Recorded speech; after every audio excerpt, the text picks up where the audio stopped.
So the Eagles and the Giants got together again just 17 days after the Giants beat the Eagles, and that made it a tough spot for the Giants, going down to Philadelphia. And this segment is 5 words or less, and we are going to pay homage to the running backs who had great performances. But give me your 5 words or less coming out of the Eagles beating the Giants in the return game 38-20. The refs were horrible. 4 words. I'm just going 4 words, right? All right. That I got that right? Yeah. Okay. But yes, that I mean, again, the Eagles, they were the better team on the football field yesterday. I'm not trying to take anything away from that. Saquon, the big touchdown, 150 yards rushing, made some big plays in the pass game. Devontae Smith, all that. So I'm not trying to take credit from the Philadelphia Eagles. But this was one of the games where, again, in lieu of what happened last week and gambling and sports and all of that, there was some plays in this game that were beyond eye-popping and crazy. And the first one is, and I think we got a tape here, is the tush-push play. The tush-push play that ultimately leads to a score for the Philadelphia Eagles a few plays later here. It's 7-7. The game's in the balance. Here's the tush-push. The play is still going on. I mean, momentum hasn't stopped. What are we doing? He's still moving forward, Jalen Hurts. The ball gets knocked out of his hands, stolen by Kayvon Thibodeau. Great play by him. They say the forward momentum stops. When does the forward progress stop on that At no play? point. And what I want to say on top of that is this is what makes it egregious. I'm okay if you want to say forward momentum stop, but then you can't have 100 plays every week where there's a mosh pit and you let the play sit there and let all the offensive linemen push the pile when momentum had stopped for 4 seconds. Right. We saw the pulling foul last week that wasn't called. Right. So here's a play in the normal play and mode of the game, and they and then they claim they blew the whistle, which nobody's heard a whistle yet. Nobody. So, again, I know the Eagles are better than the Giants. I get that. But plays like that change the dynamic of the game, and maybe it wouldn't have been 38-20. Maybe it would have been 27-24, 24-21. I don't know. But that, to me, was just egregiously bad. Egregiously.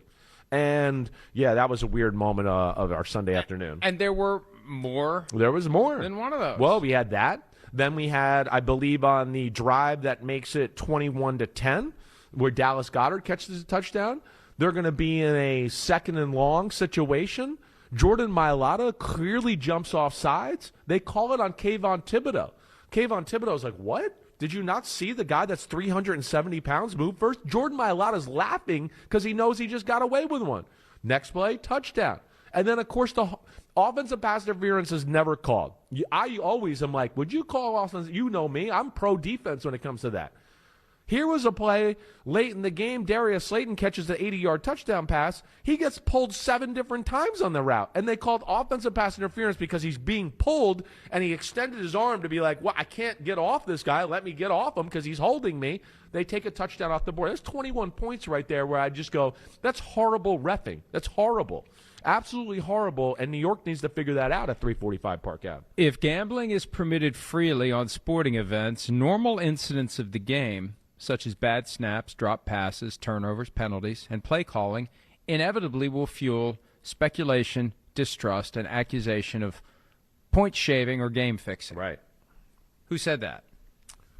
Roger Goodell. Yes. Right. Back when they hated gambling. Yeah, right. Back before they realized how much money they could make, both from sponsorships and from owning up to 5% of any gambling company they want. Right. And it's not just 5% and that's it. You can own 5% of this one. You can own 5% of that one. You can own 5% of that one. You can own 5% of this one. Hell, for all we know, somebody owns 5% of the casino we were in yesterday. Yeah. So that's the problem. And they hated it until they loved it. And now, and there's so much about sports that has become like politics, where what I said that one time, I don't believe that anymore, so I'm just going to pretend I never said it. Yeah. And we've tried to have him about that. Like, have you and noticed not this because of beliefs, uptick? But because of financial benefit. And we deal with this. Crazy. We deal with this all the time.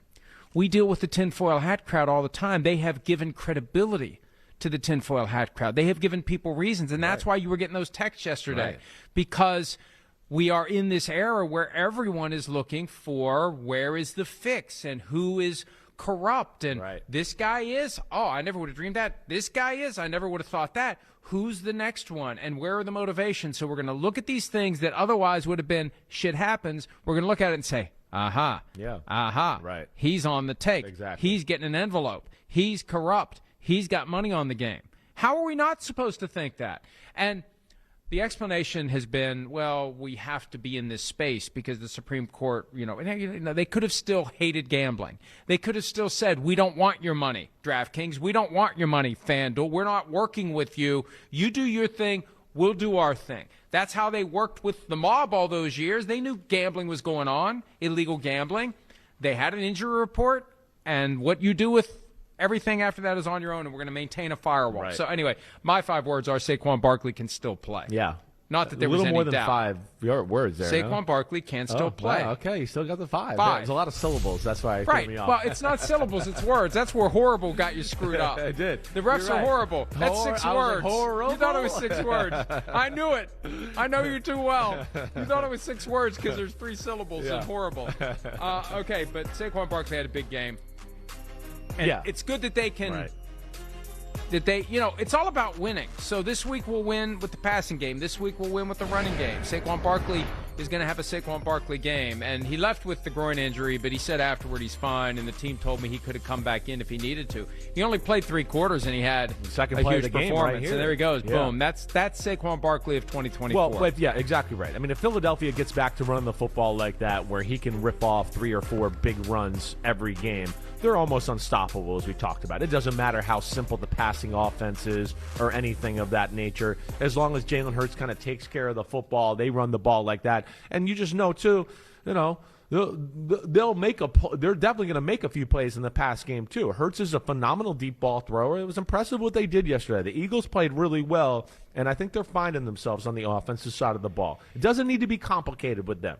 It just has to be, we got to find the right mixture. And this is the first game we saw their offensive line dominate the line of scrimmage. It didn't even matter about Saquon. Tank Bigsby had 9 for 104. I mean, that's crazy. I feel bad for the Giants. I feel like we're a cursed organization right now between last week's loss, Cam Skattebo, and that horrible injury. Horrible. That was horrible. That was a Debbie Downer moment for a New York Giants It's fan like amazing myself. those injuries don't happen more often, and thank God they don't. But when they do, it is heart-wrenching. It's a gut punch, and anybody that cares about the game and the men who play the game and understand what they go through to get ready to play, the risks they take, it kills you when you see something like that happen.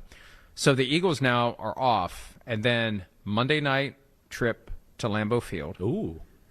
Followed by a Sunday night visit from the Detroit Lions. Wow. Okay. So Next we're 2 going to games. get some real football Yeah. here. Yeah, that's going to be fun. And apparently, Yeah. We're going to be on the road for when one the of those? Lions are in We're going to Philly. I don't know. The talk yesterday sounded like we're definitely going to Philly. Man, NBC is definitely trying to get me killed or murdered. It's one of the two.